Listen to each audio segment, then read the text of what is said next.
Piecing Together My Communication Puzzle, Melissa Weisner, Liberty University. Next slide.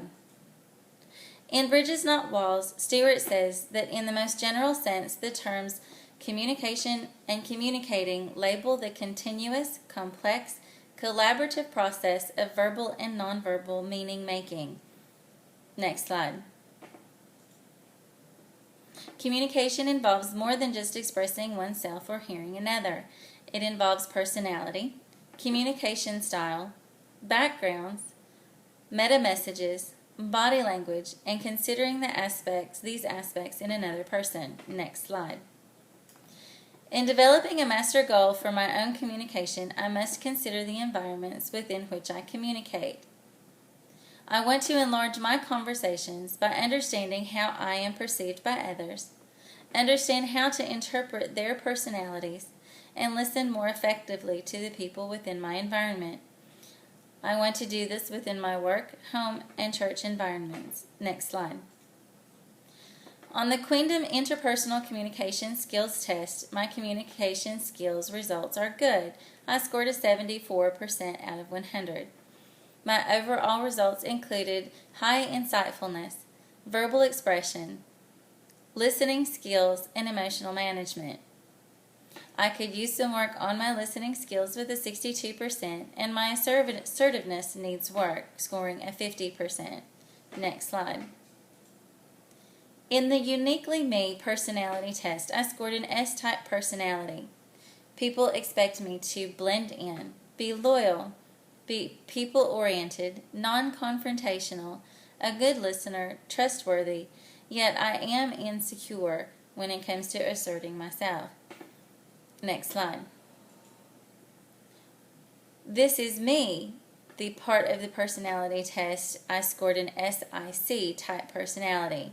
Including the S, I am also I, which is inspiring, influencing, inducing, impressing, interactive, interested in people. The C includes cautious, contemplative, calculating, compliant, careful, and competent. I am strong. I do have strong people skills. I am outgoing, but I can be reserved. I prefer interaction over tasks, but can focus on a task if it is close to my heart. I'm friendly, enthusiastic, but I can be caught fault-finding. I am pushy and controlling if pushed. I enjoy peace and harmony as a top priority, and I'm passionate about people. Next slide. Background also affects our communication style. According to Stewart, we develop our personal identity through communication and interacting with others. As a preacher's daughter in the South, I learned that a lady speaks only of proper things. Women do not speak of important matters such as politics. As a preacher's daughter, I must at all times speak with respect. And as a child, we are given messages such as don't argue or you don't understand. And these were all messages I received growing up. Next slide. Also within my background, my family environment gave little attention to listening to children. My parents listened with divided attention. They interacted, were reluctant to listen. I was indirect with my parents. I shared little honesty and was vague in my communication. Communication was closed, unpleasant, and stressful. Rules were inflexible and non-negotiable. Rules clearly were defined and consequences outlined. Next slide. With my personal style, experience teaches people what to expect from people when communicating. For me, it defines what I expect to hear, and it can also create bias. My belief system about what I expect to understand from people also can affect my personal style. It can lengthen or shorten the conversation. Socialization also contributes to personal experience and what to expect. And attitudes within the conversation can either create an accepting environment or not, and helps create worth and value within the conversation. Next slide.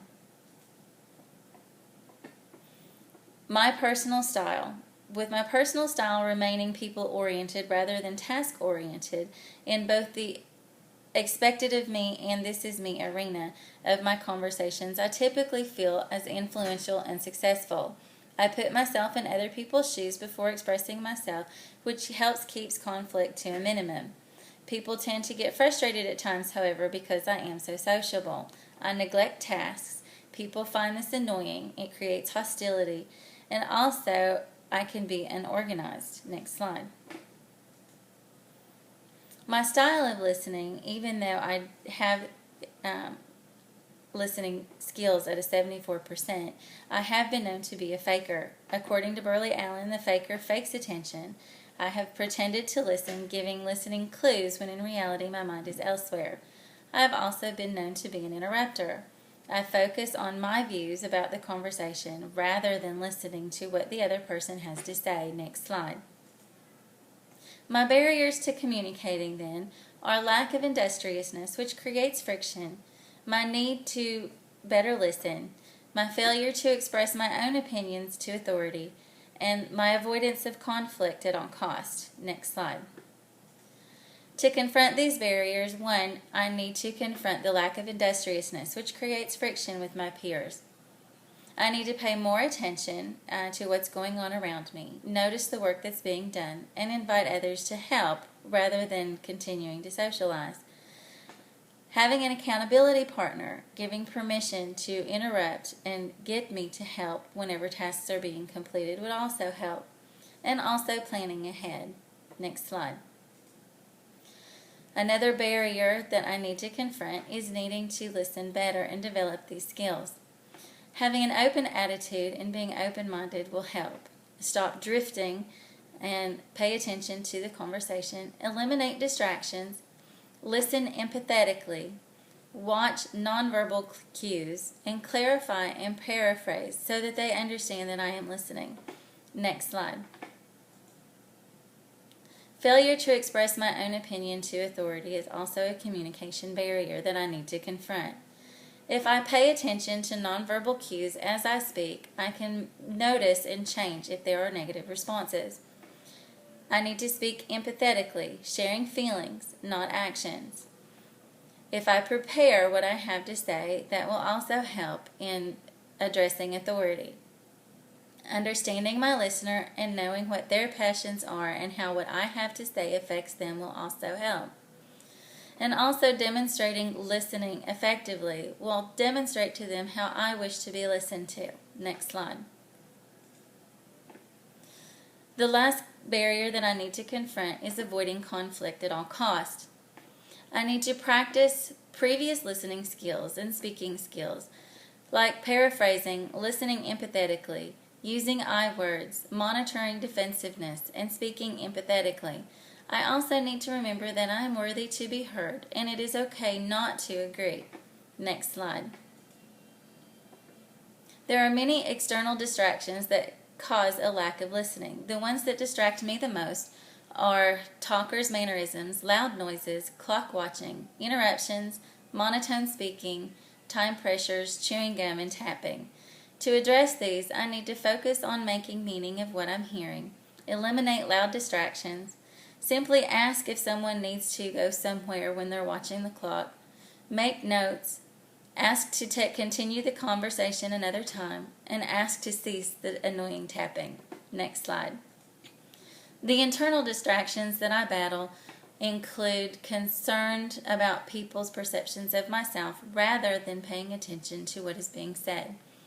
My expectations, internal filters, tuning out information that sounds inaccurate, or hearing what I want to hear. Biased listening and high emotion are my internal noise pollution. To address these, I need to be aware of my habits, remain open-minded in the conversation, minimize expectations, clarify what I'm hearing, understand and become aware of my biases, and remind myself to actively listen. Next slide. My plan of action in the future includes paying attention to how others perceive me, prepare for the tasks or projects, learn more about others' personality styles, learn how to work and communicate with other personalities, listen more effectively, paraphrase, clarify, refrain from advising, understand that I am worthy to be heard, Share respectfully. Be aware of internal distractions and eliminate external distractions. Thank you.